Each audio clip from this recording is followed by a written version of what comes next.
But it's down. Looks like 380. That's down.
Cheers.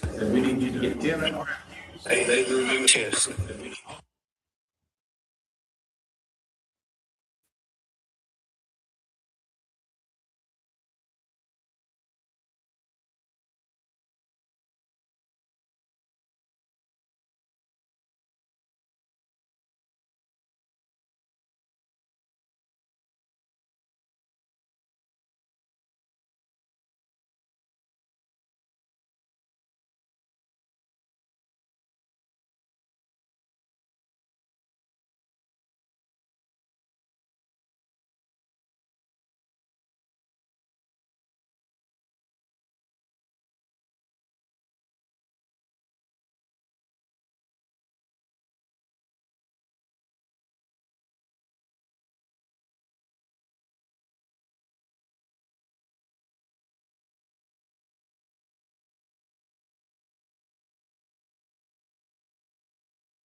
It is.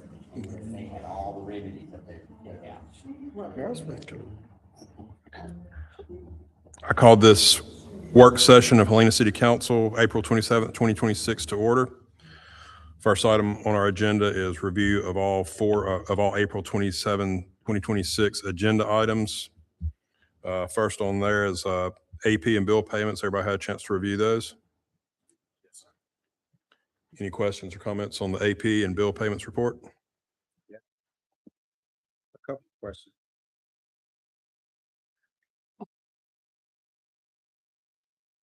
Some notes. But in short, is there any coordination across department when it comes to purchasing items like cleaning supplies, computer equipment, ink cartridges, and paper?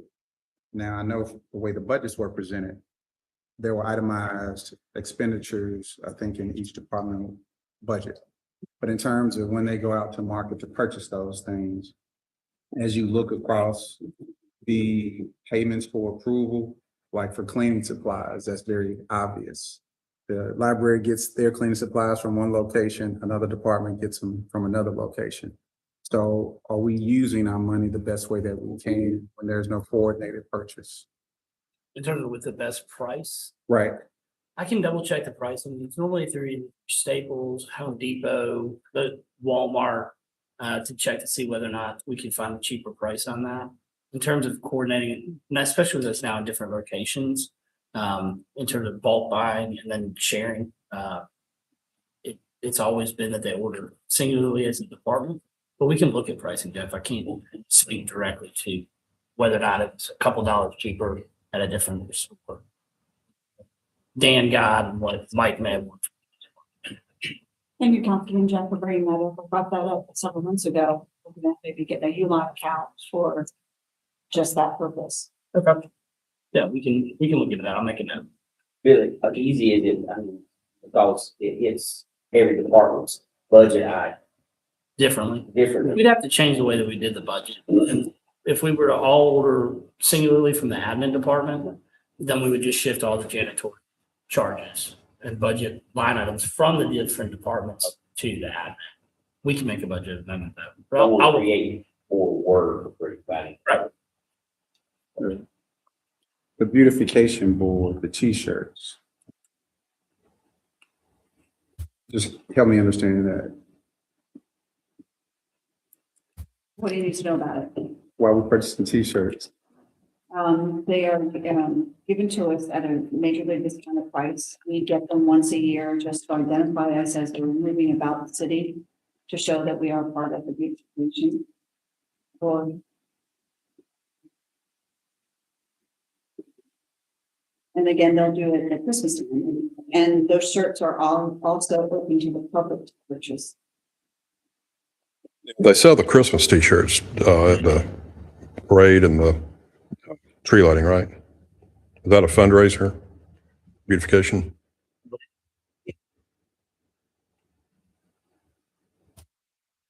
Holidays, but these in particular that are this past month, or this current month. They would kick off running season on the plan. Well, we don't, yeah. Yeah. Like I had mine on earlier today as I was about the city. But as we gather to do functions, we will wear those shirts to identify that we are appointing you.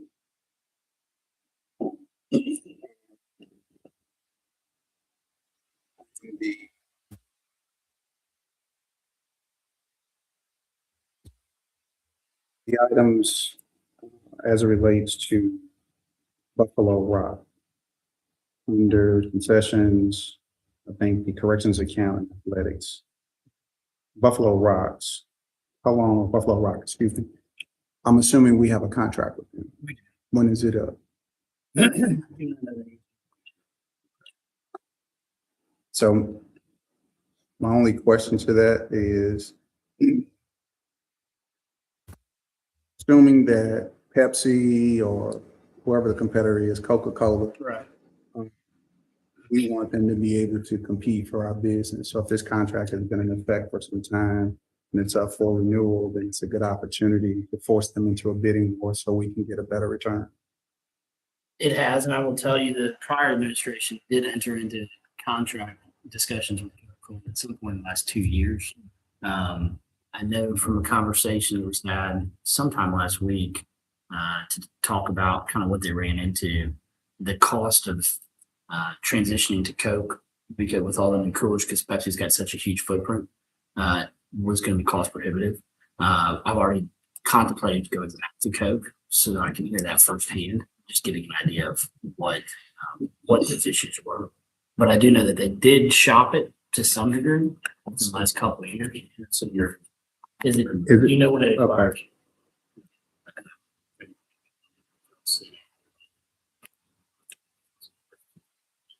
If you term it before, yeah, okay.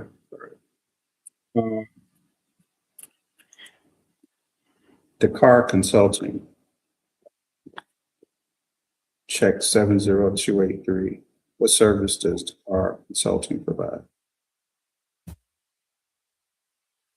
Yeah, please, because I'm not sure.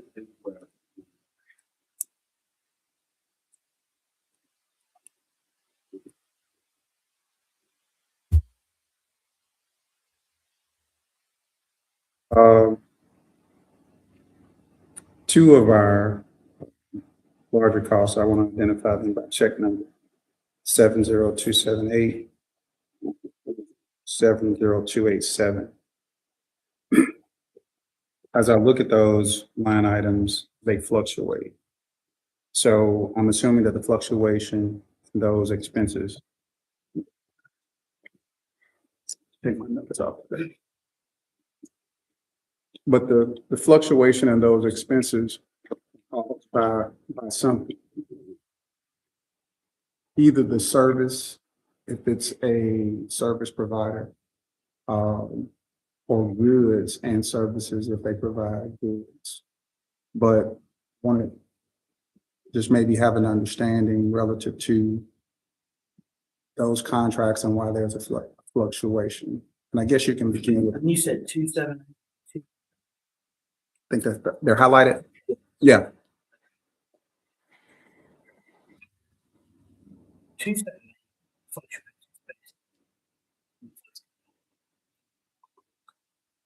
287. And it's another consultant engagement, which fluctuates how much I can get back and pull what they're working on, what makes it and get back to you. Right offhand, I can't speak to why that happened from last month. The other thing I will go ahead and mention since we're diving into finances. Excuse me, is I did get the budget versus actual spreadsheet that I had been discussing. I got that back from, I didn't see that actually. It was on my list of trend. I got that back from Deb Moses late last week. I was out of the office most of the day Friday. I took a quick glance at it and we've got a little bit of cleanup to do, some postings, just to make sure that we've got everything in the right line item. I didn't feel comfortable going ahead and bringing it out today because I haven't had a chance to scrub it just a little bit after Deb Moses had it. But that will be ready for you all the next meeting. The spreadsheet, like I said, is done. It just needs to be cleaned up a little bit. okay. I'm gonna deviate and come back to that. Okay. Because you mentioned attorney's fee. Home Depot credit card. So we're paying a credit card bill. Yeah. And, but again, from an accounting standpoint, we're going to get to a point where we break down those credit card fees so that we can see which line items they're hitting, because you can't tell what that actually was spent on. Right. So it'll come through as a check. Hopefully, eventually we'll get to a point with that breakdown on a month-to-month basis. You'll get to see where it's hitting on the line item. Right. And that's paid immediately the following month. I think that's what you're pointing to, Right. is it's not. Accumulated interest. Yeah. But there's no accumulated interest. Yeah, we're paying each month, yeah. Assuming that this is Raymond James, the bond company, municipal bonds, No, they did not issue the bonds. They were our financial. financial advisor. Yes, sir. So this expense is related to them being an advisor to the city. Well, yeah, I mean, they do some audit review for us and get that bond, bond companies. They had some certification last month. This fees related to that certification. Correct.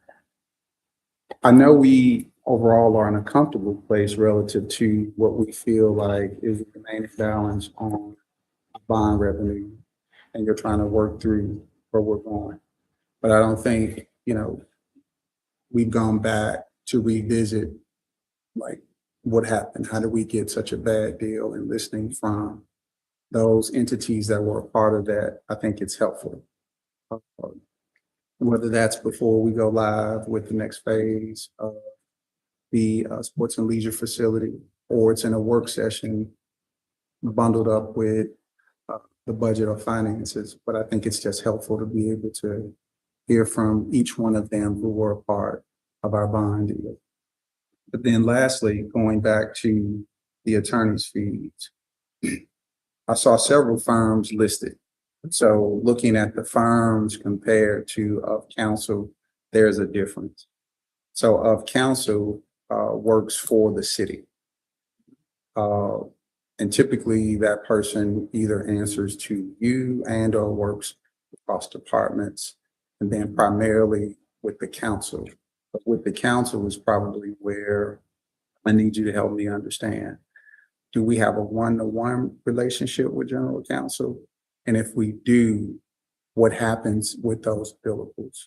Because if I could stay on the phone, for the portion of the day, Right. my Right. wife and I having a bad day and I want to be on the phone with them and, just want to vent. Well, hopefully he's not building a marriage council. But But we've got a bigger issue there. So the various different attorneys, some of those attorneys were engaged for different engagements that prior to us coming in. There was recurring charges as we wrap up those issues. Those are winding down. There's been a couple of firms that we've outsourced for specialty on some issues that arose since we've taken office, just to get a little bit of clarification in their specialty. In terms of our general counsel, Attorney Hayes, and that's who counsel would reach out to directly as it stands now. One thing that we could do to try to minimize those hours is direct all communication through either the council president or myself, if it's a question that needs to be looked into. That way we can better monitor how many hours he's getting billed or he's charging back to the city. Now, of course, in the event that there was an issue with myself or President Dotson, then at that point in time, communication would be necessary. I would think that could work very well, could help us prioritize where his focus is. But again, at the end of the day, that's really, I think, kind of up to all of us. But that's an easy fix to be able to kind of make sure that Attorney Hayes is down. yeah, so if we don't have a plan, then we're technically not managing the finances of the city any better than our predecessors. And I don't want to make it about personality. Well, I think that, but I'd push back a little bit on that. I think that this one-off on how we communicate with our attorney isn't a blanket statement on how we're handling the city's finances. And this one issue, we maybe could do a bit better.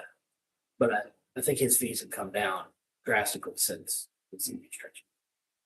So is there a consensus around then kind of pulling that in and having process? I'm fine with that. Yeah, I can manage any communication from council to the attorney and, and with the exception that Mayor Rosner pointed out, unless it's, an issue with he or myself, then the respective council member could go directly to Attorney Hayes or whichever attorney may be on that issue. And it's not indicative of you or anything of that nature. It's just you know, if we're not paying attention and we're not being cautious, then ultimately, by the time the fiscal year ends, we'll be looking at it and we can't go back and dial in either our behavior or the expense that we've already paid for. Yeah, sounds fair. Good.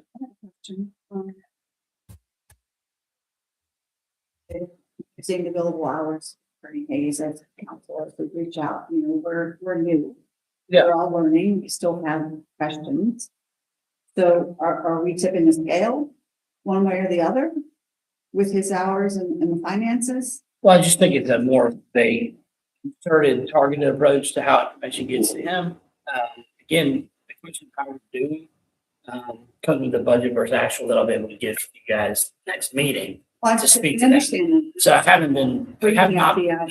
I have not pulled his invoices to compare those to last year's invoices. But I know that I know as a total, because I did look at what we spent last year. We're trending. But I mean, I get both sides of it.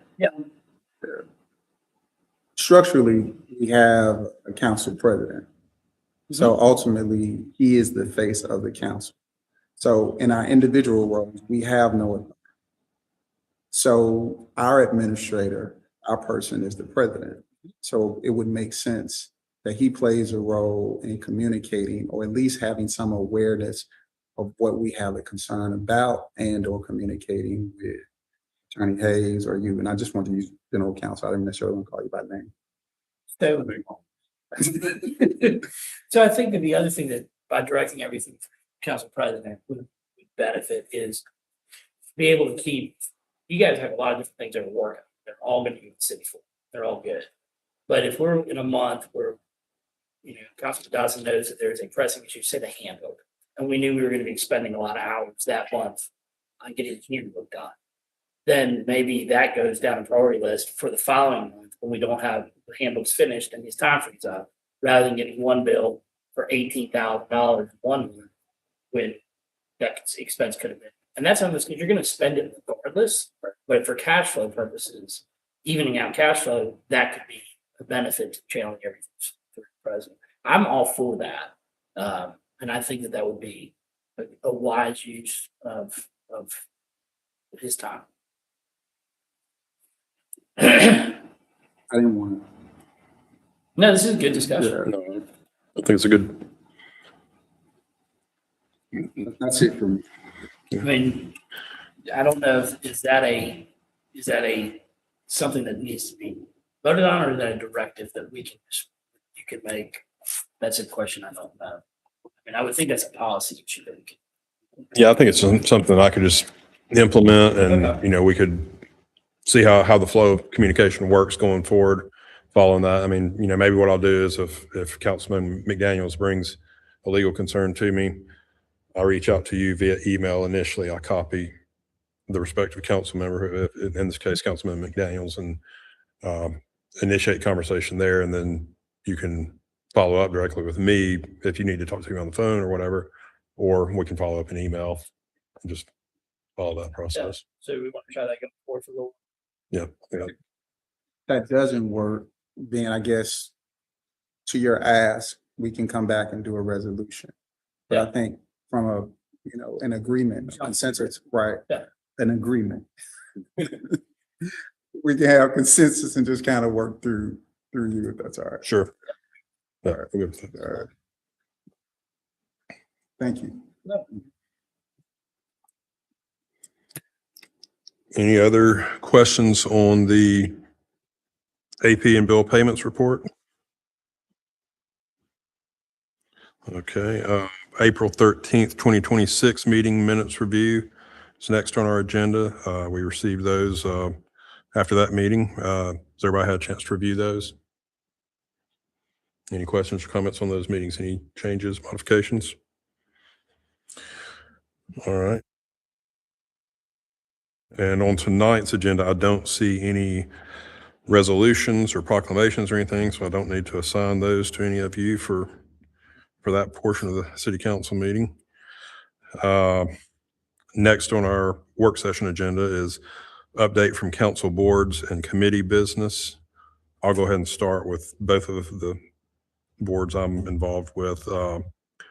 Planning and zoning met earlier this month. I think we got two other items on the agenda tonight. I was out of town for that meeting, so I was not present, but there's two items coming forward for approval or denial.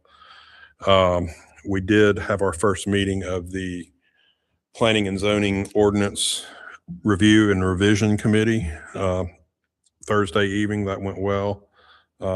It's going to be, a thorough process. We've got a lot of, basically bringing everything up to agreement on our planning and zoning ordinance and making sure we've got all the I's dotted and the T's crossed, as well as to address a few little inconsistencies in language in different parts of the current ordinance, and bring forth some other issues that are relevant to today's current issues. So we'll continue to meet as a committee and have something together to give input for a new planning and zoning ordinance that'll supersede the existing one. And on library board, we had, at the time, we had 3 vacancies coming up, and we got 4 applications to fill those. As it turns out, I heard back from the library board chairman today, Mr. Peters, and he is actually stepping down as well. So we now have 4 vacancies and 4 applicants. So I think the decisions are made for us on library board. Really good applicants from the ones I saw, and should be good for the library and the library board and the community going forward. And that's all I have for boards and committees. Who wants to go next on that? Real fast, as we know tonight, we hand out school. Very hard to accommodate as many as we could, and I think I've talked to a couple of the principals already that Ms. Amber had emailed. They're very much appreciative, so we'll get them out tonight. Principals, this Saturday is a farmer's market, first one.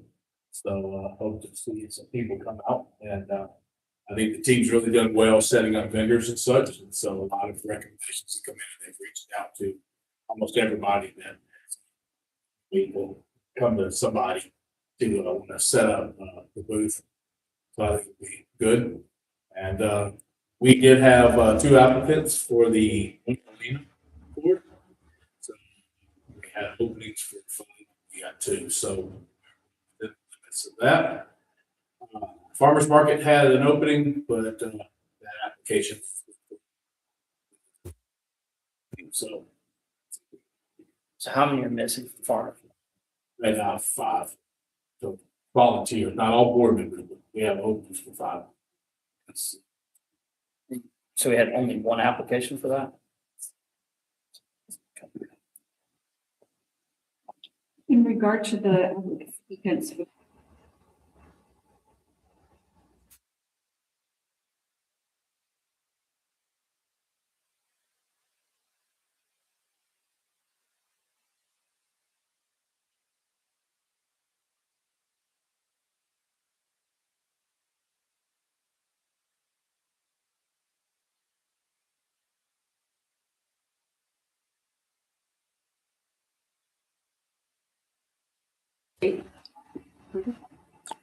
We could, let's see.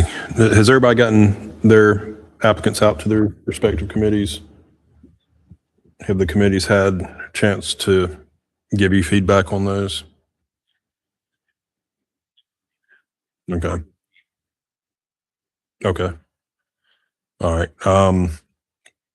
Pending Councilman Wilson's caveat, we will plan to have the names before us in the May 11th city council meeting. Is that essential? Yeah. Sure.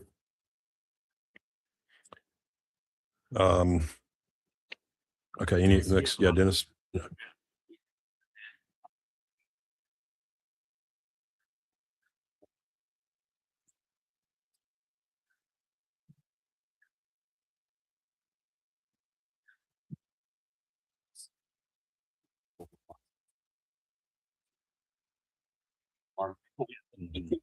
Yeah.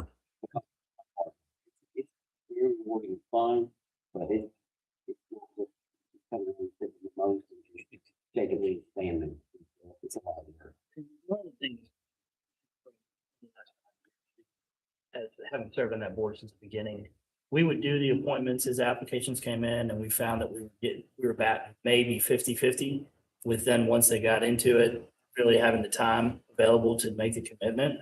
So I think it was a couple of years ago, we went to this method where, okay, you applied, you have kind of test period to see what it's all about and make sure it's something you want to do. And since we've implemented that, it's really served with more longevity and more consistent board dedication.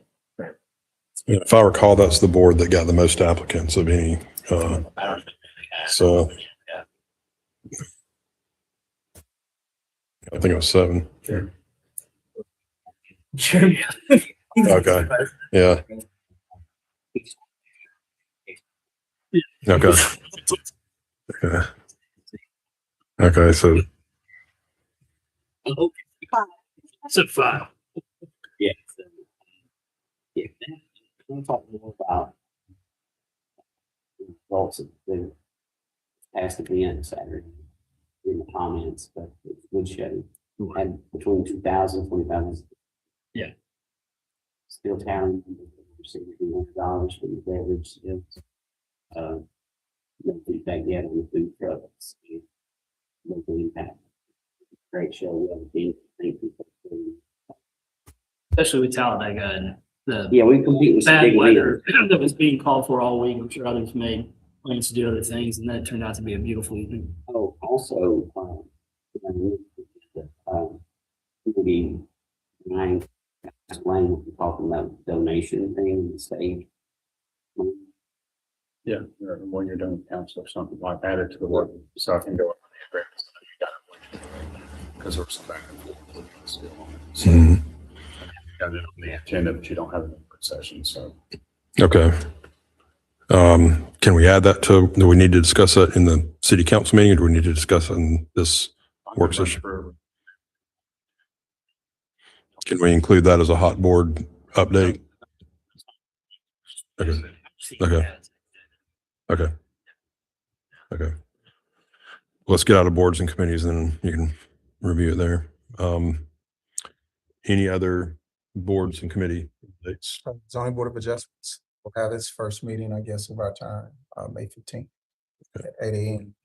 So from what I know, there's one case of that'll be first. Okay. And as we know, beautification has done their hanging baskets for Old Town and they're up. So just pray for rain that they grow nice and big as usual.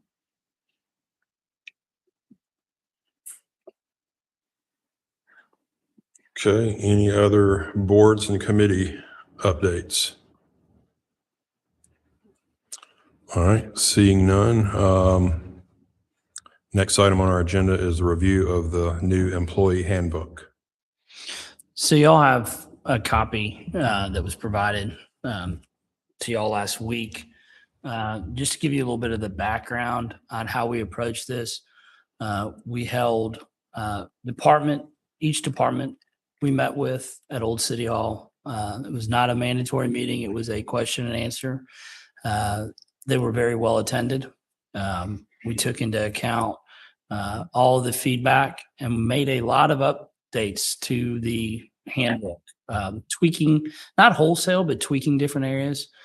We had 2 different meetings to accommodate shift changes with the police department. And then we met 3 consecutive nights at Station 2 with the fire department to make sure that we met with each fire shift. And again, the feedback was excellent. And we were able to incorporate a lot of that in. We then followed that up with a meeting last Thursday from 9 to 11:30 that was not department specific.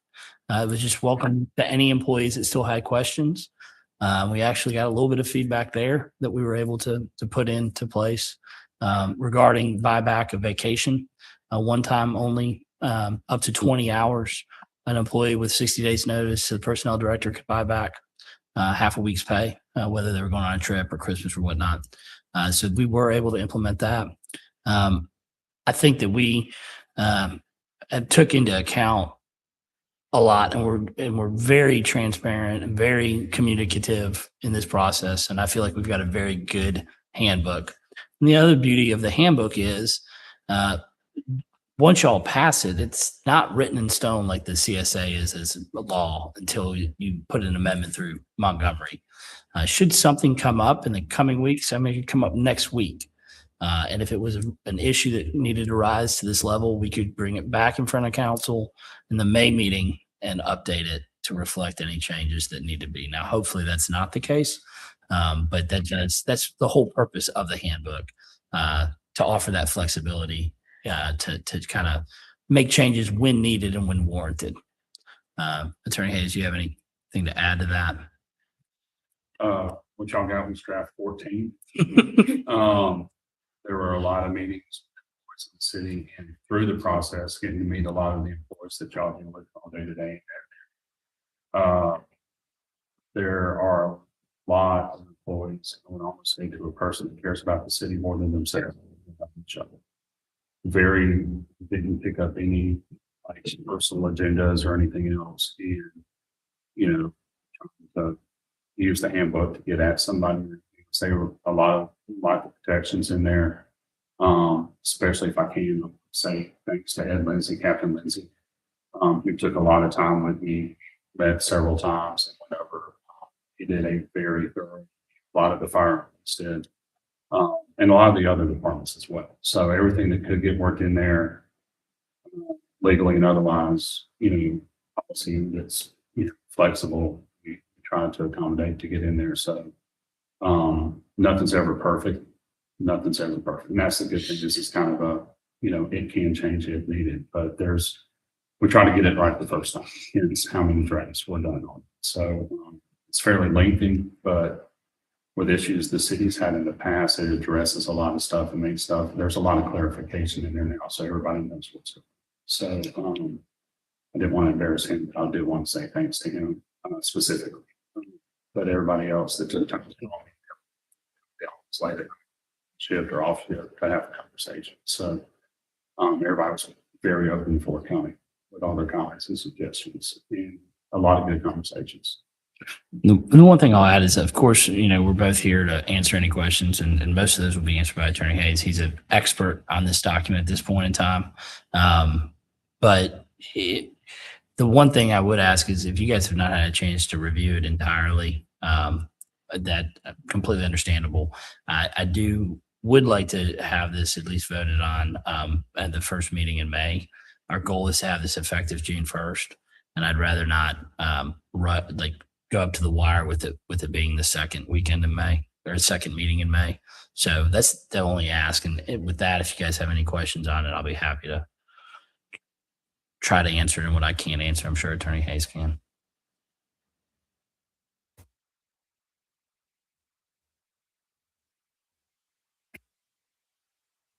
Any council members have questions, comments on it? Yeah. Well, this is our free discussion time. Oh, he bills us for this. Oh yeah, I know. Dense Yeah. communication right here.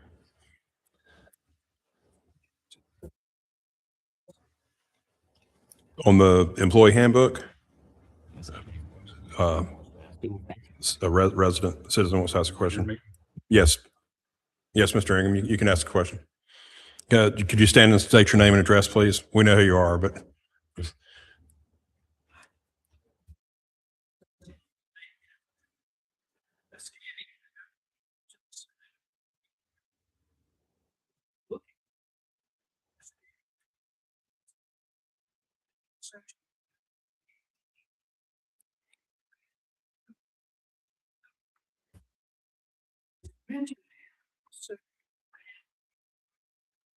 How the city entertained people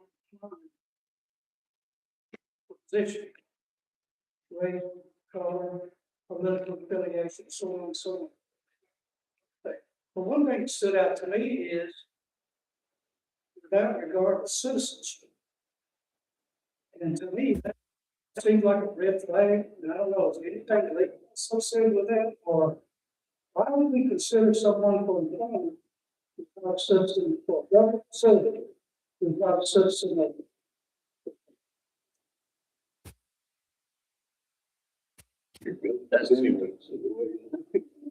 I go immediately, green card holders, that want to be a citizen of this country. One of these things illegally not fully a citizen, that they're allowed to work. You can't. Oh, prevented from hiring people that are not citizens in the first place or have green cards and legal authorization. But having legal authorization to work here may not be a citizen. So I think that's why it doesn't specifically say US.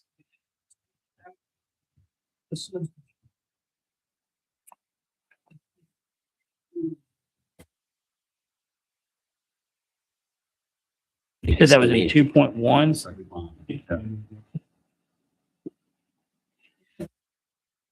And also citizenship also means a citizen of a different county, municipality, area of Alabama and elsewhere too. Yep. So we, Mr. Ingram, we're prohibited from hiring illegal residents of the United States. Like, that's not something that's going to happen. But if someone came to us that was here on a work visa or had a green card, they may not be a U.S. citizen, but we would still be able to hire them. Yes, sir. The way it was read. Yes, sir. I can read. Expand upon. Yeah, we can Draft 15. draft 15. Maybe that's the magic number. Thank you for bringing that to our attention. I can assure you that's not the case. Any other questions or comments from the public on the employee handbook? Any other questions? Yes. No. Okay. Any other questions or comments from council on the employee handbook review? Seeing none, we do have a couple other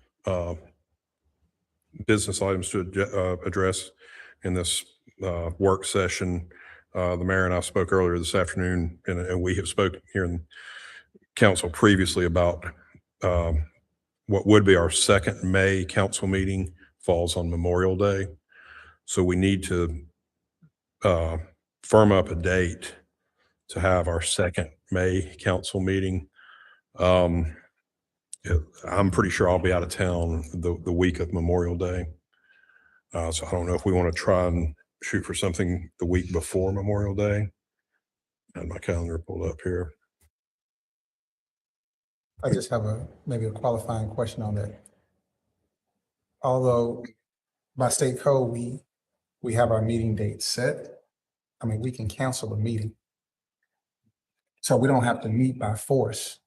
The way that the ordinance, because I thought the same thing, the way that the ordinance that we wrote on the way in with policies and procedures when we came in, governing council procedures, states that you guys do have to have 2 meetings per month. Yeah, we You talked said about that. that.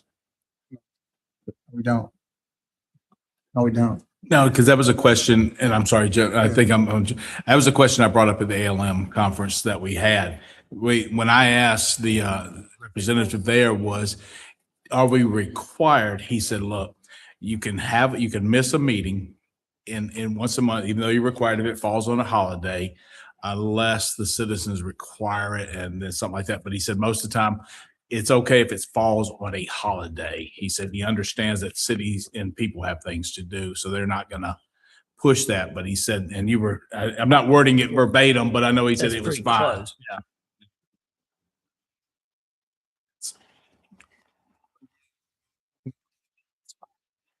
But in the absence of the meeting being held on Monday, there is nothing that legally requires us to set it for another day there. So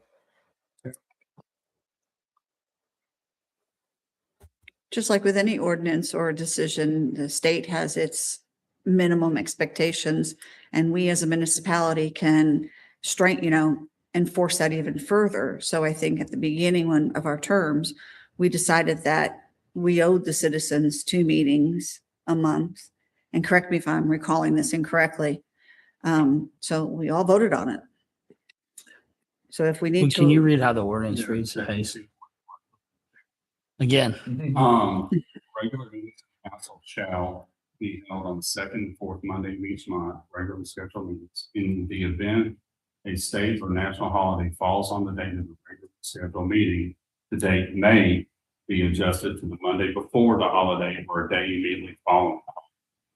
All regular scheduled meetings should be at 6 p.m. at City Hall and meetings of the council. So, So that term may, though, does that give us the wiggle room? I stand corrected. We're good. We're good. We're good.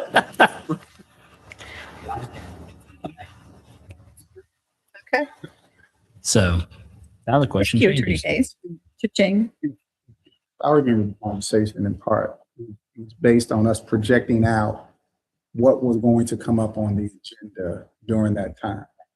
And if we could not project out what we were going to have, then basically just by default, either try to front load it or have it at the next succeeding meeting.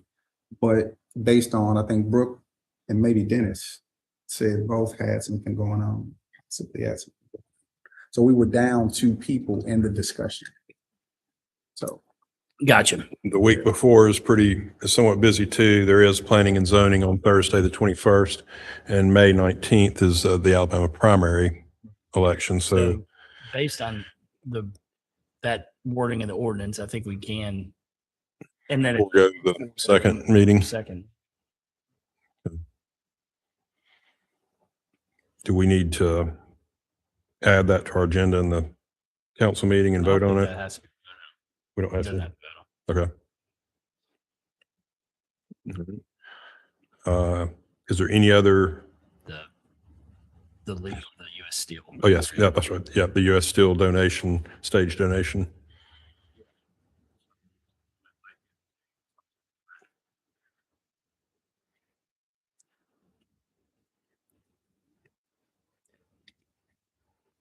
that's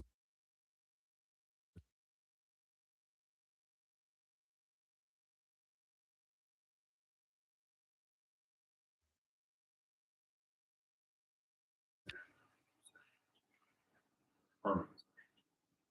And for the players with us on it too. We'll see. So, we'll be able to accessible works. Is it for player, excuse me, it's designed, to allow for equipment and also for anybody else. So Janice can band, if there's been discussion of some moves in the park, it'll be a permanent and fixed stage. The flood study's been done on it, so it doesn't run off. But it's only Blair to speak to that. So it's a full donation. The only 2 things they're asking for, well, the city will do the roof and put the concrete down for the stage deck and do the ramp. It's done and paid for. The only couple things they're asking for in regard to this is they get to name the stage as long as it's constructed. As long as the stage is down there, they get to put their name. They also have asked for a road sign stand to note the stage. Now, it doesn't apply. This is what we're discussing.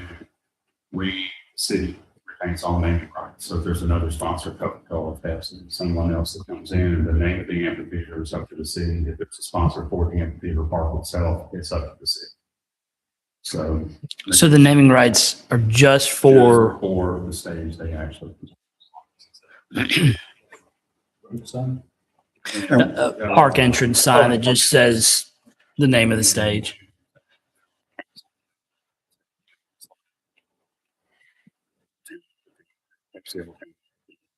Says stage and Pepsi on.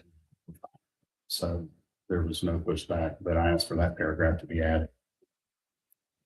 So what's the value of the donation? They're figuring 40,000. And the portion that we'd be responsible for with the painting, the roof, which will just be corrugated steel, and then the concrete floor. I don't have quotes in for that yet, but I feel confident that'll be less than 1 stage rental that we have, which is we normally rent 4 stages a season. And what's our estimated ongoing maintenance for it? Steel and concrete. Other than minimal upkeep, So it won't have anything. The substantial power was put in a couple of years ago to run the stage after the flood, smooth up the hill, and that's already been done and paid for.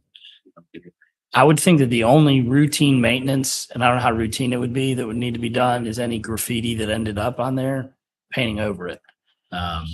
Like he said, steel and concrete. I can't think of a whole lot of maintenance cost on that. And then our public works department would pick up the expense of the signs. No, That's US not Steel's paid for. paying for the signs. Yeah. Okay. And you said their name is on the stage as long as it exists. As long as the stage is there.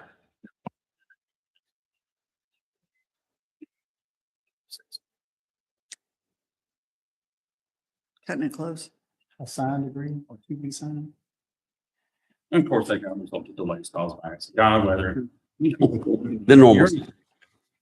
I think it's safe to say that we'll have a stage for Oktoberfest. I'm not going to put a whole lot of weight in us having a stage for our July 3rd, although that will just be gravy if we do. And what is the approximate stage rental that we pay currently? It varies anywhere from $5,000 per rental to the big one that or had a rent last year. It was upwards of 20,000 per event. It's a huge saving, Huge huge. savings, and it's a permanent stage that anybody in the city can use. And I think that that's the key. Yes, there's a huge monetary savings for the Old Town Live concert series. The biggest thing that this does, in my mind, is it provides a stage that can be utilized by lots of different things. We can have high school jazz in the park. We can do potentially even do, the stage is big enough. We could do a theater production in the park. So pretty much anything you can think of going on a stage, we'll have a permanent stage down there that could be used by both our schools and our city boards and any events.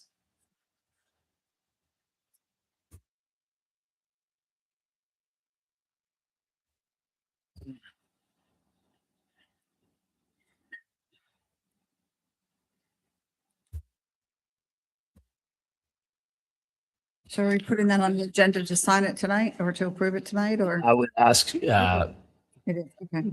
Yeah. Oh, yeah, sorry.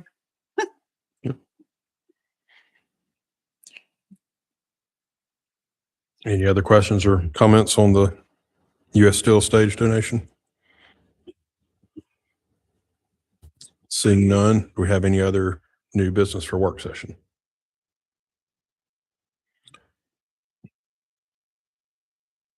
no. Thank you. Well, I mean, I did make, I thought based on the agenda items that this would be a short one, but we had a lot to discuss. I've mentioned it several times that I wanted to be cognizant of both the people's time that are here and also our time. If we have a quick work session, which I did this morning, think it was going to be one, that we maybe push the next meeting work session to 5:30. But I'll let you guys discuss that. I'm not sure what would be on that agenda at this time. They seem to It's- grow as the week goes on. They do. Yeah, yeah. It may just be best to decide by Wednesday Yeah. proceeding, whether we do 5 or 5:30. I think that's probably the best bet. So yeah, let's just plan for 5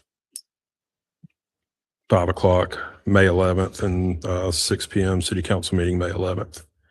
And this work session is adjourned.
You ready?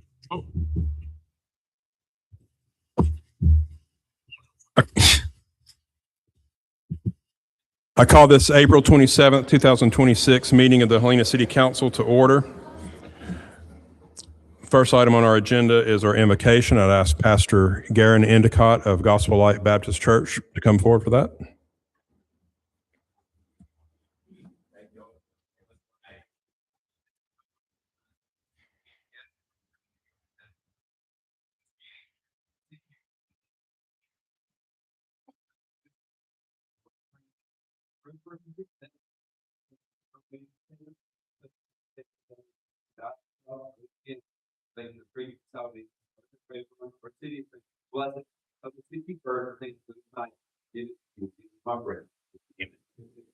Pastor Endicott. Next item on our agenda is Pledge of Allegiance. I'd like to ask Helena Teen Council President, graduating senior, and recent Air Force Academy appointee Ryan Spann to deliver the Pledge of Allegiance.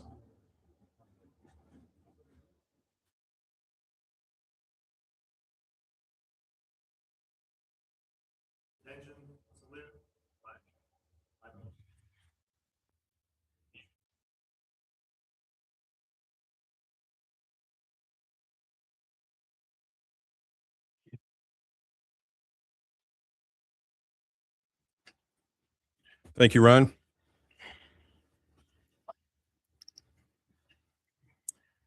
Next item on our agenda is council roll call. Madam Clerk? Here. Here. We have quorum. Next item on our agenda is presentation of minutes from the April 13th, 2026 meeting. We have received and reviewed those. I'll entertain a motion to approve the April 13th, 2026 council meeting minutes. Motion to approve? Do I have a second? Second. All in favor, say aye. Aye. All opposed? Minutes are approved. Next item on our agenda is the revenue report and AP bill payment report. We have received and reviewed those. We discussed those in our work session earlier today. Any questions or comments on the AP and bill payment report? Seeing none, I'll entertain a motion to review the AP and bill payment report. So moved. Do I have a second? Second. All in favor, say aye. Aye. All opposed? Revenue report and AP bill payment are approved. Next up is our municipal operations report. I'll ask Mayor Billy Roser to come forth for that. Thank you, Councilman. Great crowd tonight. Thank you all for coming. First off, our first Old Town Live event this weekend was a success. I think we had somewhere between 1,500, 2,500 people down in Old Town. I want to give a thanks to all the volunteers, the city employees that helped, as well as our sponsors. And looking forward to our next show on May 16th. We'll have the band Mo. Also, we participated in and had the autism awareness walk it wasn't this past Saturday, but the Saturday before. It was a great event. This was an idea that was started by Eric Brown, and he put it on himself with volunteers that he pulled together. And I think they had somewhere between 200 or 300 people go down there to participate. It's definitely something that I hope the city can come alongside of him to help make that even more successful and maybe a revenue generator to go towards a great cause. Teen Council the senior dinner last night was a huge success. I think we had a record turnout of 150 seniors that came. Many, if not all, of the council were there last night. So thank you to our public Parks and Rec group for getting everything set up, along with Teen Council for serving us. The food was delicious. And another special thanks to Miss Alice for coordinating it all. I saw her come in just a minute ago. I'm not sure where she's at, but thank you. There you are. The parking lot is complete. The ADA compliant signs are in place in the new parking lot in Old Town. We have the sidewalk has not gotten started yet. I do not have a date when that will start, but we're working on getting that put in for pedestrian safety as they traverse over the hill by the museum. Additionally, I feel like about every time I get up here, I'm saying that the library's got another grant. I need Dan to start writing grants for everybody else. But they got a grant for $1,000 from the International Brotherhood of Electric Workers. And thank you to their financial secretary, Bill Blackman, for coordinating that grant for our library. And finally, I'd like to give congratulations to Captain Ed Lindsay. He was in Indianapolis representing us last week at the largest national firefighters convention annually. Ed, can you stand up so they can see what won? He won the most marvelous mustache. So great round of applause. With that actually comes a potential $500,000 interest-free loan that could go towards public safety. We do not have the terms on that loan yet. I don't know if that will be favorable for us, but once I get the terms, I'll bring those to council. We can review and figure out if that's something that we want to move forward with. Lots of good things coming up this spring. Y'all keep your eyes and ears open for what's coming down the road. Any questions from council on any item? Yes. Mr. Mayor, I just have one request. Yes, sir. I just want to remind you that Mary Puccio asked for the traffic study at the intersection of River Woods and 52. Yes, sir. Thank you. Thank you, Mayor Rosner. Next item on our agenda is Alice Lobel is here for the presentation of cords to our graduating Helena Teen Council seniors. Ask Ms. Lobel and Ms. Joseph to come forward.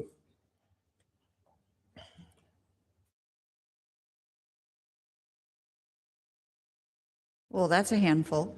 Yeah. I started to put it around my neck, but I decided not to.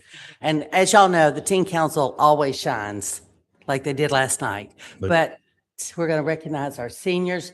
We have 15 seniors. One of them could not be with us tonight, but the rest of them are. Laura Joseph is going to read the names and tell you just a teeny bit about them, what they're going to do. But they're amazing kids. Helena's in good shape. I'll just tell you that right now. So I'm going to let her read and I'm going to, because I cry. Get pictures. Perfect. Okay, and I'm going to start with Connor Wright. He could not be with us this evening, but he's going to be attending the University of Mobile, majoring in worship leadership. So I wanted to make sure that we include him. And up next is Jake Holderfield. If you would please come up to the front. He's going to be going to Calhoun Community College with a scholarship to play baseball and work on a major in chemical engineering.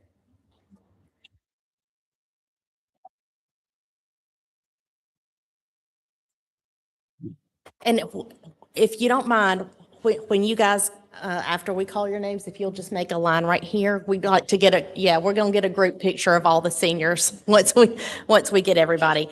Up next is Marin Radisi. Marin is going to be Marin will attend Samford University, majoring in the Brock School of Business.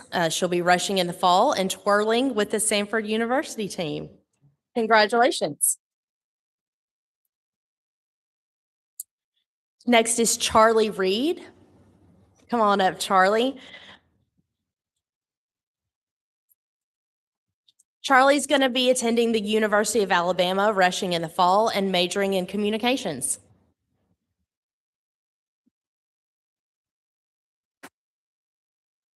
Up next is Chase Glosson. Come on up here, Chase. Chase will be attending the University of Alabama, majoring in management with a concentration in healthcare analytics with minors in finance and leadership communication.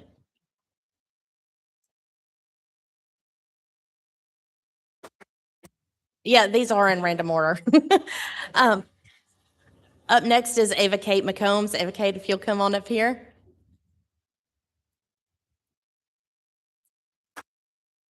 Ava Kate's going to be going to Tribeca Nazarene University, majoring in business, and she will also continue cheerleading. Congratulations. Anna Tyler Williams, come on down. Anna Tyler is going to be going to Auburn University with a double major in political science and musical theater.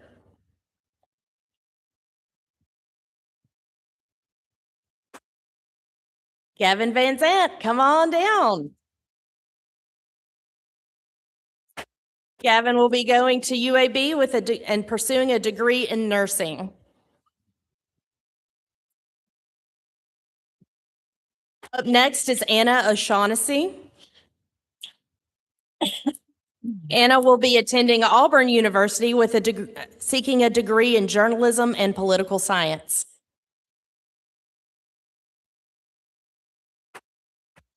Joshua Johnson, come on down. He'll be attending the University of Alabama, majoring in pre-law studies. Congratulations.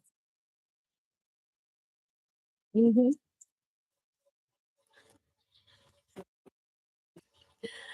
Up next is Kayla Thompson. Come on, Kayla. Kayla will be attending the University of Alabama, majoring in biology.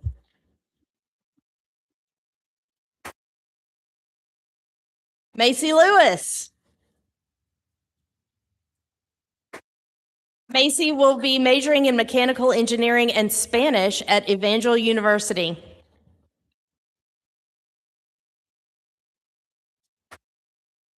Up next is Lola Wade. Come on, Lola. Lola will be attending the University of Alabama, majoring in marketing with a minor in sports media. Next is Ryan Spann. Ryan will be attending the United States Air Force Academy in Colorado Springs, Colorado, studying aeronautical engineering.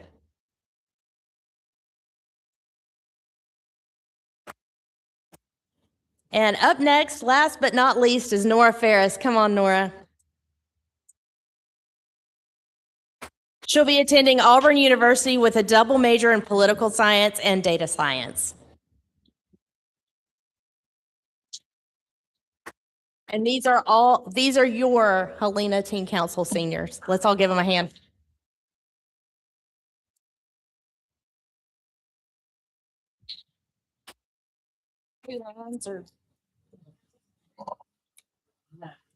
Alice, So, Piper's getting your attention.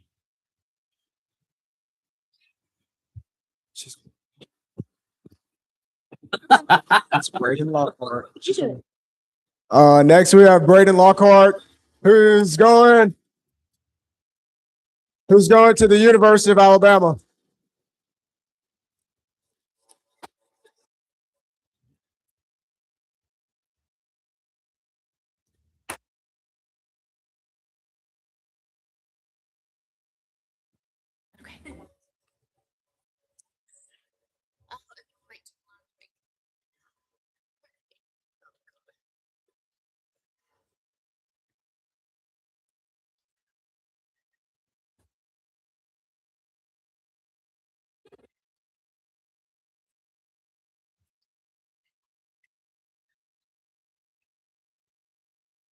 Okay, some of you told us, yeah. I need to check this. There you go. Yeah.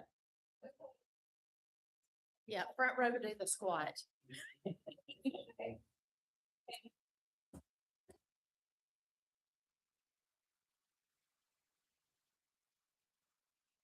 right. Okay, I'll get on me later.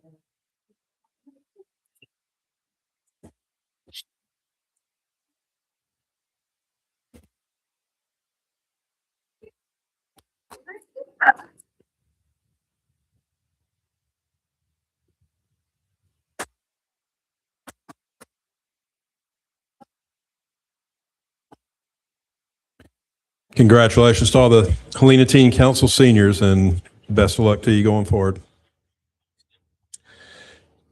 Next item on our agenda is presentation of the Spring Tag Grant Awards. Councilman Healy will be taking the floor for that.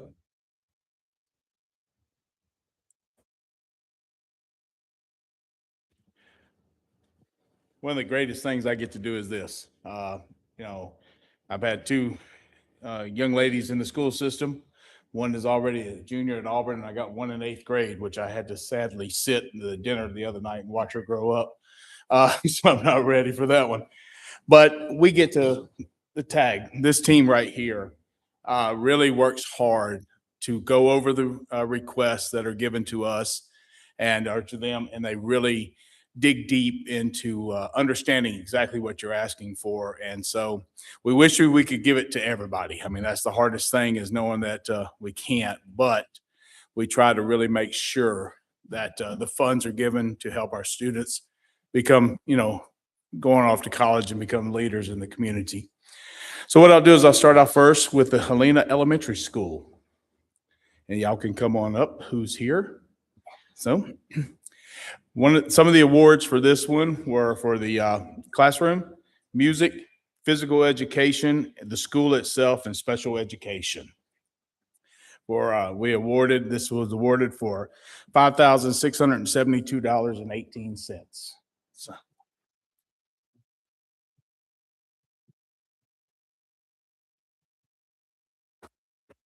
Please.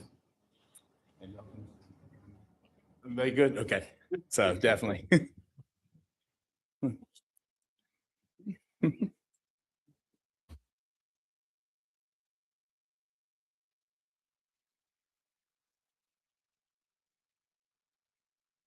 Thank you very much. Thank you.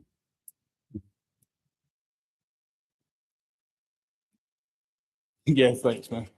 Next is the Helena High School. So Helena High School, there we go. This was a big one. We were able to award checks for broadcasting, the cafeteria, the choir, classroom, football stadium, special ed, and sports for a total of $22,300.88.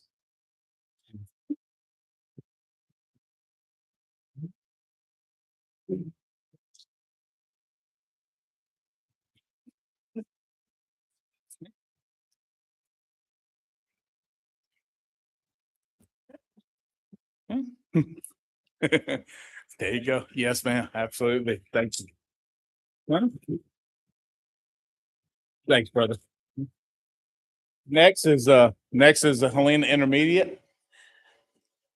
So for Helena Intermediate, we were able to award for art, classroom, counseling, gifted class, special ed, and student counseling for a total of $8,949.69.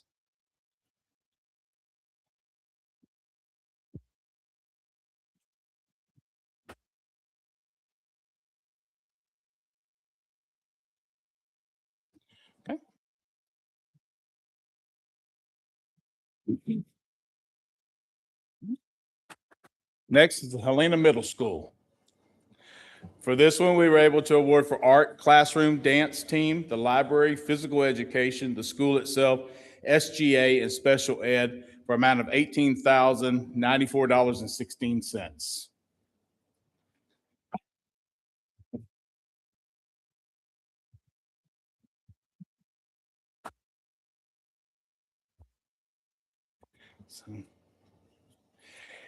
While they're taking pictures, if you on the city website is a breakdown of all this information for the tag, so it's there for if you want to see even more detail, it's on the website. So, all right, and last but not least is McAdory High School. McAdory has put in a request for the classroom and ESL for $1,950.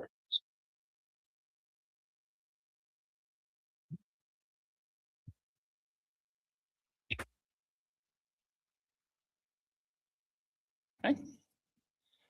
All right, and those are our checks. Please thank everybody. I appreciate all the hard work all the teachers do for us. Thank you.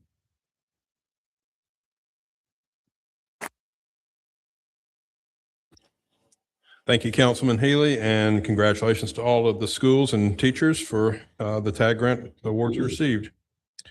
Next item on our agenda is to approve or deny the teen council bylaws. This is a process that Councilman Wilson and the teen council have been going through here lately, and got that up for their new set of bylaws up for approval.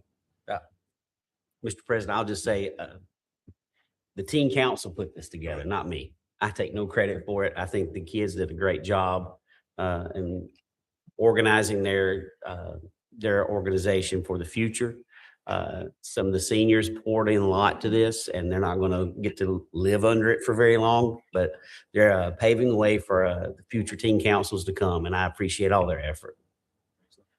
Stand corrected. This is all, as he said, all the work of the teen council, and it's great what you're contributing to our community, especially those of you seniors who are leaving it behind for future teen council members, and we're grateful for it. Do we have any discussion here on the council on the bylaws? No, sir, just great job. All right. I'll ask for a motion to approve. Motion to approve. All right. Do I have a second? Second. Madam Clerk, a roll call vote, please. Yes. Yes. Yes. Yes. Yes. The new teen council bylaws are approved. Congratulations to the teen council.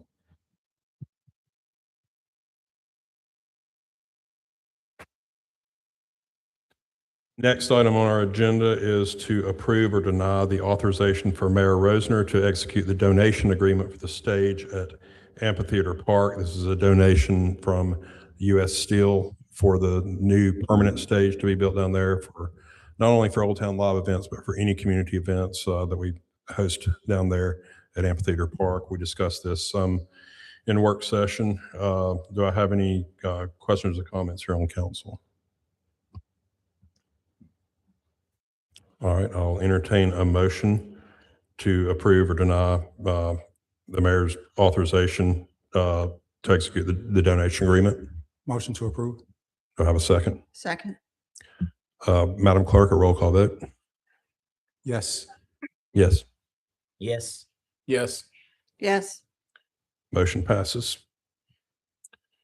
Next item on our agenda is to approve or deny rezone request from B1 Neighborhood Business District to B2 General Business District, 5248 Highway 17, parcels 138281001.018.000.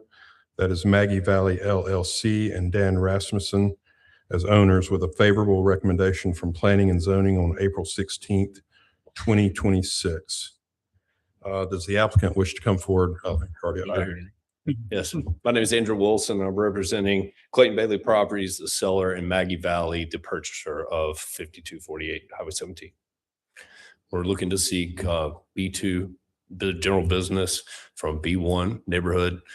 We feel like it's in line with what's across the street. We have B3 directly behind us. There was a rezone directly across the street. There's one B1 property, then they rezoned from B2. That was, I think, last month before that.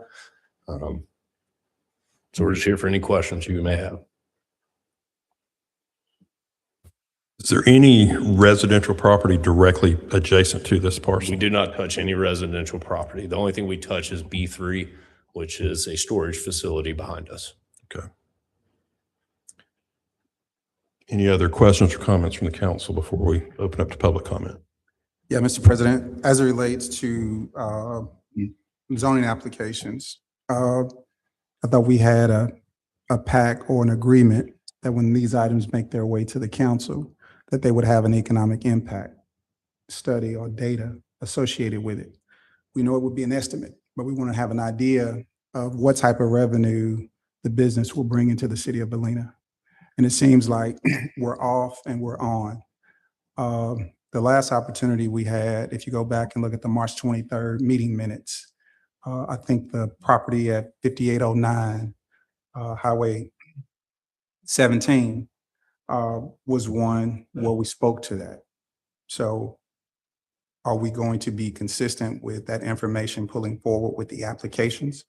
Again, it's only an estimate.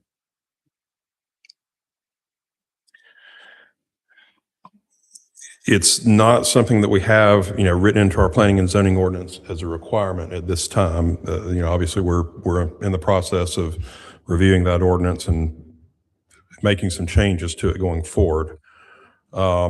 This would be going from B1 to B2. Do you have any potential uses identified at this time? We do not. This is a speculative purchase.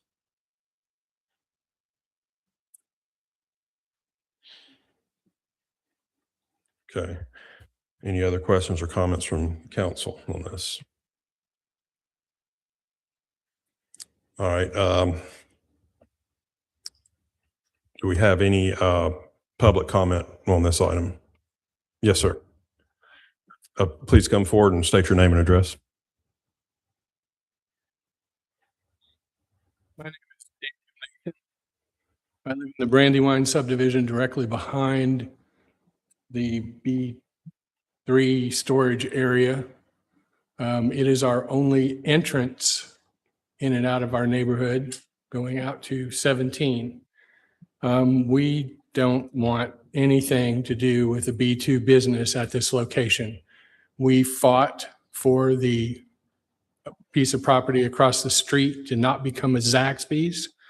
We fought to make sure that the Clayton Bailey property that became the RV storage area had to have certain specifications before we would let it pass, all between the past 20 years.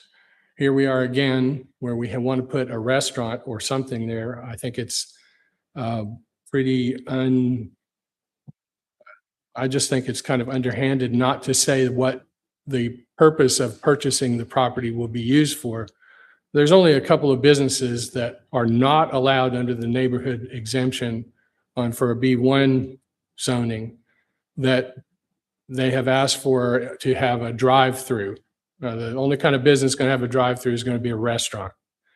The council already denied, or the planning and zoning board might have had something to do with, not allowing Christian Brothers across the street an entrance directly out of their parking lot into 17 because it was too close to the intersection of 58 and 17.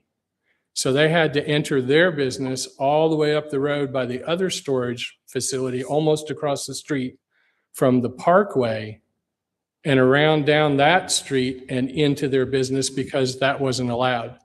All of these property frontages along 17 are closer to that intersection and therefore shouldn't be allowed. If one is denied, it seems like the other one should be denied. Since we don't know what business is proposed to be there, that's kind of a roundabout way of keeping people from being upset about it because it's just a zoning change now. But the residents of that area have enough trouble getting out to their jobs every morning. It doesn't affect me directly. I'm retired, so I don't have anywhere to go. But our other neighbors in the neighborhood of 54 homes there have a very difficult time getting out of McQueen onto 17 simply because it's extremely busy in the morning and in the evening.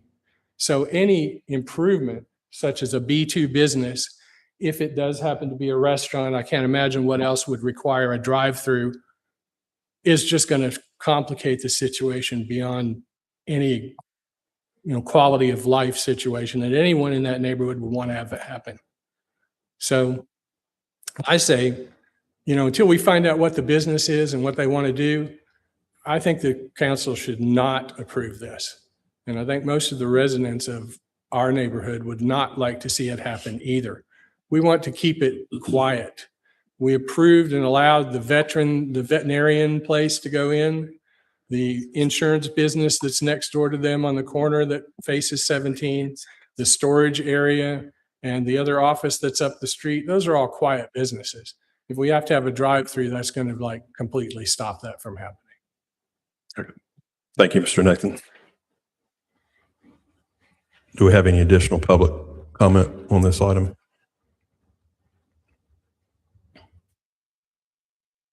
Any additional council comment? I do. Is there, these always bother me when they want to change these B1, B2, B3s without knowing. There has to be some sort of inkling of what they want to put there. I mean, they're just going to rotate a lot to B3 just because it seems to be the right thing to do today. No, sir. I mean, we've actively been working in the market for about 10 or 11 years now, and we generally know most of the uses that are trying to come into town.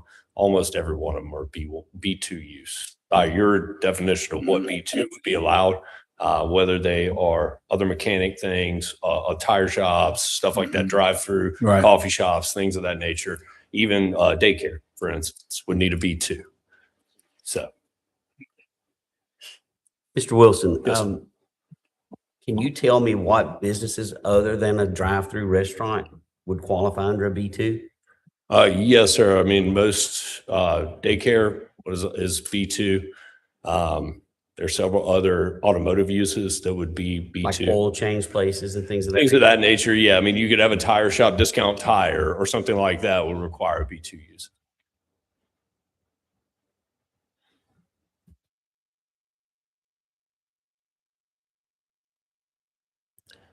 Any additional council comments or questions on this item? Seeing none, I'll entertain a motion to approve or deny rezone request from B1 Neighborhood Business District to B2 General Business District, 5248 Highway 17, parcel 138281001018000 from Maggie Valley LLC and Dan Rasmussen as owners. This came with a favorable recommendation from Planning and Zoning on April 16th, 2026. Motion to approve. Do I have a second?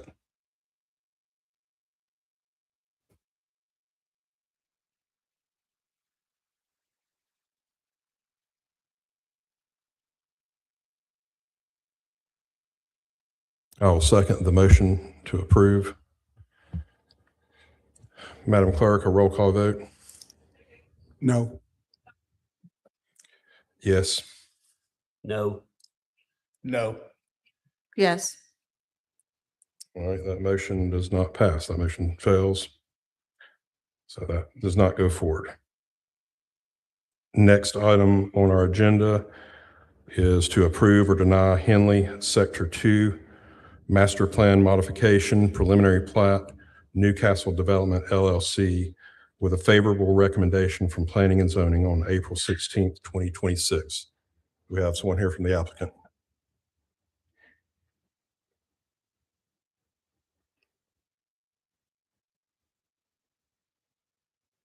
Thank you, Council. My name is Brandon Todd. I'm an engineer with Newcastle Development. We're requesting this modification of a previously approved plan from 2014, I believe.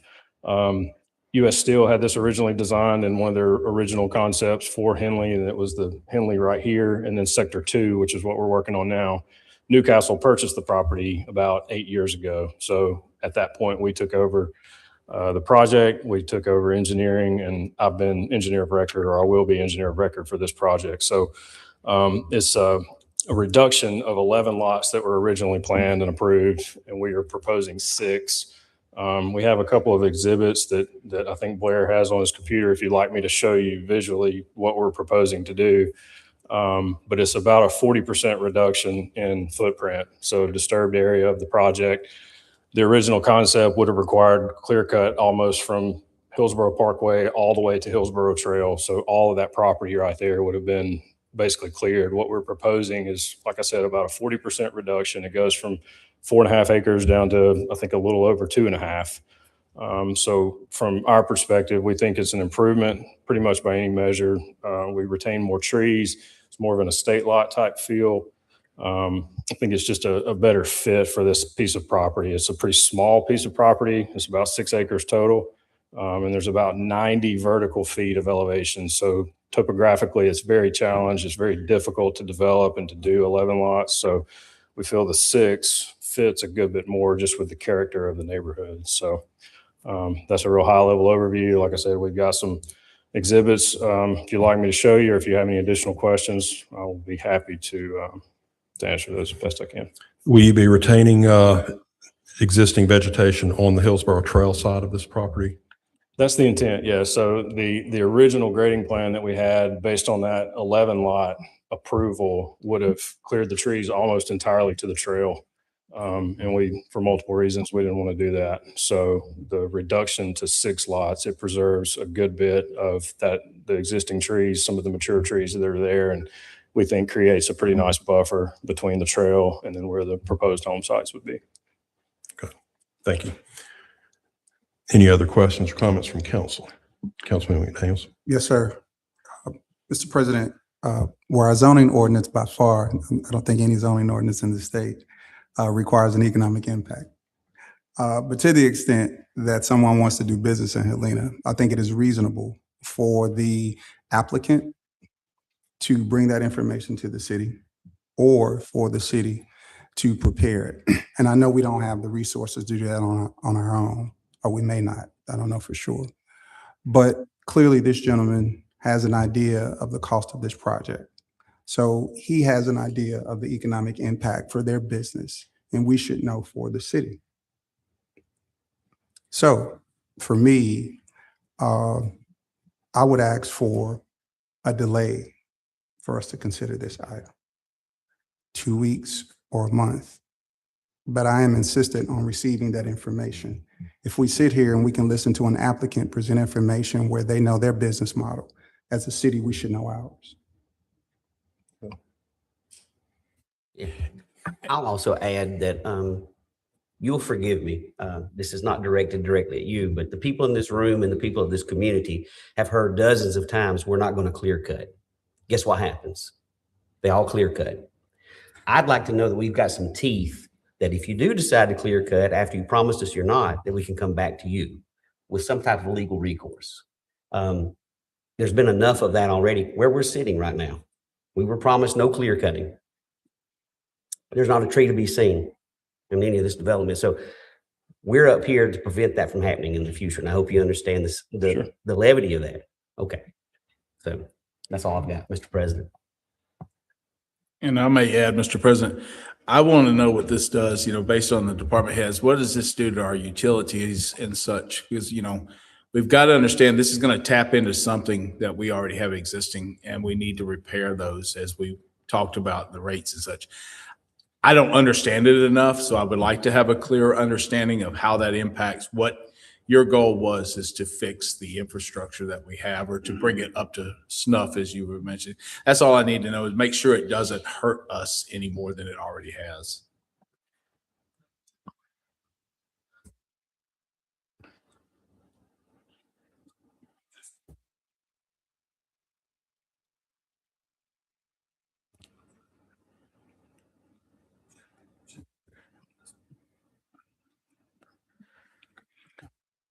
If I may, just to address, I understand the intent and I appreciate all of the comments. I want to point out, and Blair, if I'm misstating anything, please correct me, but this particular sector of this community is part of the Hillsborough Master Plan that was approved 20 some odd years ago. The construction plans themselves were approved in 2014. So we are currently operating under an approved set of drawings from 2014 for those 11 lots. So any rejection or table or anything that we do, other than, I'm not trying to force you to approve this. It's presented as such that I think by any measurable standard, this is an improvement, because we're going from 11 lots to 6. So it's less load on the utilities. It's less traffic. It's less disturbed area, less clear cut, less tree removal. By any standard, it's an improvement over what is currently existing, which is approved by the city in 2014. So to address all that, again, I think it's an improvement no matter what. Any rejection of this, we have to revert back to that previously approved plan, which is 11 lots and then much greater disturbance. So what we're trying to do here is limit our footprint and basically keep as much as we can on that site. And the trees that have been cleared today, that's really the limit. There's a couple other just little small areas that we've got to clear out for some stormwater detention and things like that. But what you see out there today is the limit. That's the footprint of what we're proposing. If we go back to that 11 lot development, it's clear cut basically from Hillsborough Trail all the way to Hillsborough Parkway. So that's the goal of what we're asking for. And the intent. Councilman McDaniel, I agree with you. We need an economic impact report. But why should we draw the line in the sand with this developer? Let's draw the line in the sand, for future projects that haven't been pre-approved.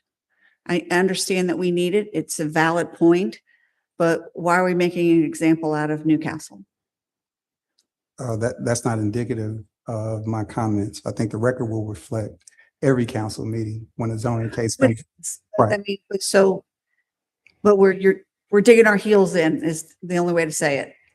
Each one of us has a vote, Counselor.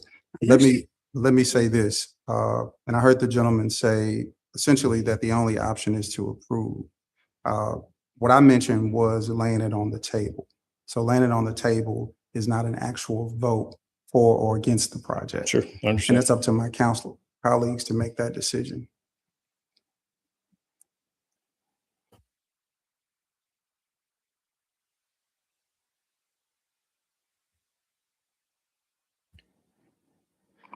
Mr. President, with that, I move to lay the item on the table until the May 11th council meeting. Do we have a second to table this item until the May 11th council meeting? Madam Clerk, a roll call vote to table this to the May 11th city council meeting. No. Yes. Yes. Yes. So can I have one more follow-up? So in the interim time until the May 11th meeting, is there a request for us to provide additional information that's going to address any of these concerns?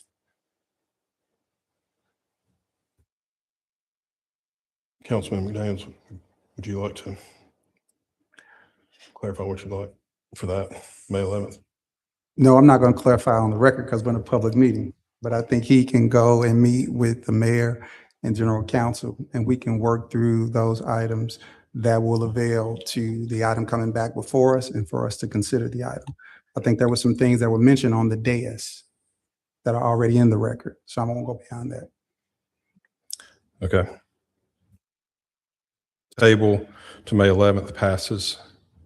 So we'll have that on the May 11th council agenda.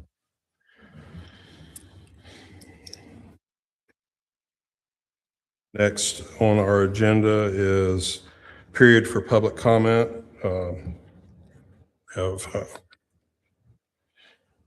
One citizen has signed up, Tom Stanberry, if you'll come forward, and remind you have 3 minutes to speak. Please state your name and address. Tom Stanberry, 146 Cedar Bend Drive, Helena. Council, I have 2 questions for you and Mr. President and Mr. Mayor, council members. How does a city balance the needs of its residents and businesses in zoning issues? I guess I should have spoken earlier. How does the city best utilize its rezoning powers? Going from a business category of a B1, which is entitled neighborhood, to a B2 general business is a big thing. Residents want to feel safe in their community. A city council that adheres to long-range plans helps to engender that security. Balancing the needs and rights of the citizens and the businesses is tough for city council members. We saw the angst in the previous denial. Both are taxpayers, both are part of the lifeblood of our city. If you go less restrictive, you increase potentially property value and have a larger economic impact. You also create possibly more jobs and improve local economic activity. Broader business allowances can stimulate new enterprises and bring in more money for the city. However, moving a B1 to a B2 can have negative effects. Negative impacts on adjacent residential properties. I know there's an issue coming up on the calendar for that. Less controlled business uses may introduce increased traffic, noise, lighting, odors.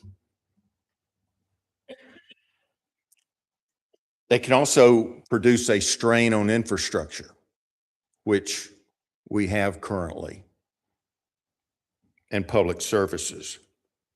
The long-term planning risks if you relax control of business property, then you reduce the predictability in the land use, potentially leading to unintended cumulative effects such as overcrowding or loss of residential character. In my opinion, residential districts should be buffered. B1 should be buffered. Residential districts should be buffered by B1 and not be directly adjacent to B2. Thank you.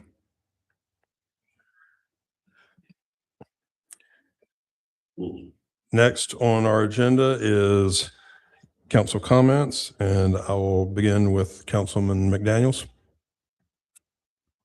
Thank you, Mr. President. To the citizens of Helena, good evening. Thank you for being here. I guess, Tom, thank you for that intro. The comprehensive plan and our ability to plan as a city possibly would not have us in the situation that we're in right now. Our resources are being strained. However, the bet was we build the houses, they'll come, and people are here. But sales taxes are going to every other municipality other than here. So we don't have the millage rate for ad valorem. We don't have the infrastructure to retain sports and leisure activities inside of the city. We do a good job with our parks, but we could do better with better resources. So adding houses does not add value to Helena. It adds more stress on the infrastructure. I'm not opposed to houses. I want families to have an opportunity to live in this community, enjoy the things that I enjoy. But I have a seat on this council and I have a vote. And my vote comes from the citizens in this community, many that I've heard from.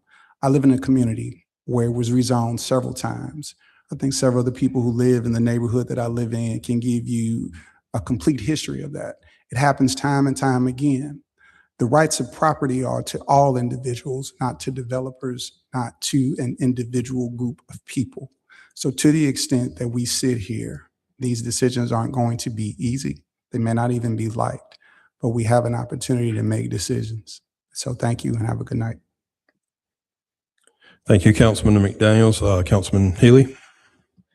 All right, I'll keep it light here. I want to thank the team council for everything. I was unfortunately unable to attend last night, but I heard outstanding things, and so I'm very proud of what the Miss Allison and the team does, and it's nice to see y'all up here. So I really do appreciate it more than you know.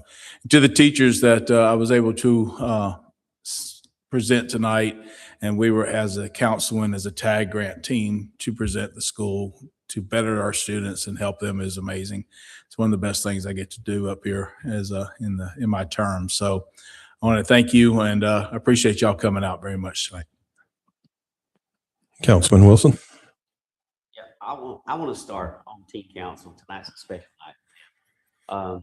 Miss Alice knocked it out of the park at dinner last night. It was phenomenal. I got to interact with more of our team council. I haven't had a hands-off approach. I felt like it was in good hands. It could only be improved upon. And the less I did with them, the better. And it has proven to be true. It's a great group of kids. I can't wait to see what they do next. I appreciate Laura and Lee jumping in to assist as needed. I'd like to also thank, he's not here, but Representative Kenneth Pascal, who provided the grant funds available to make that dinner happen tonight. It was a record attendance. I think about 150 senior citizens came. That's a bigger crowd than we've ever had before. I did bingo 3 times, but I redistributed the winnings. So that was a lot of fun. Also, Old Town Live was a great hit for us. Somewhere between 2,000, 2,500 people showed up. The early counts on revenue are over $7,200 in beverage sales in a 4-hour period. Good things to come on that. We're excited about the stage being built. If you didn't hear that, U.S. Steel has offered to build us a stage, a permanent stage with no more renting. That's going to drop the budget for Old Town Live significantly in coming years. So they continue to just blow me away with what they're able to do with such a tight budget annually. The parking has improved with the new light. So really a lot of great things are happening for us here as a community. I hope that we have a lot more to come. Thank you. Thank you, Councilman Wilson and Councilwoman Hammond. Well, kudos to all of you teen councils with your cords. They're going to look beautiful on graduation night. We are extremely proud of you. Thank you for all you've done, giving back to the city and teaching those younger of you how to do it. And I thank you. On a more somber note, just if you take a minute of silence to remember that this is the anniversary of the 2011 tornadoes. So just keep those, people in your minds that went through all that, and some are still trying to reel back from it. Thank you for attending. Thank you, Councilwoman Hammond. And that leaves me to close us out here. Once again, congratulations to all the teen council seniors, and best wishes going forward to your next, wherever you're going from here. The community appreciates everything you've done to serve the community, and to all of the teen council members, and to Alice Lobel, and everyone who put on the senior citizens dinner last night. That was great. I was glad to be able to attend that. Also, congratulations to any of our TAG grant recipients, the schools. I know that'll go well towards our students and our community. And I'll reflect on something that Mr. Stanberry stated in his public comments, but we do have, we are tasked with trying to find the balance between our citizens and any businesses that want to come into town, and, residential property and commercial property. And, we try to hear these on a case, but we do hear these on a case by case basis. We try to make the best decisions. I know we had a couple of split votes tonight, but, we try to discern to the best of our ability for the benefit of our community. But it's just part of the process here in the Republic. That's why we have these meetings. That's why we have public comment. Thank you for coming out tonight. It's great to see so many people here this evening. And with that, this meeting is adjourned.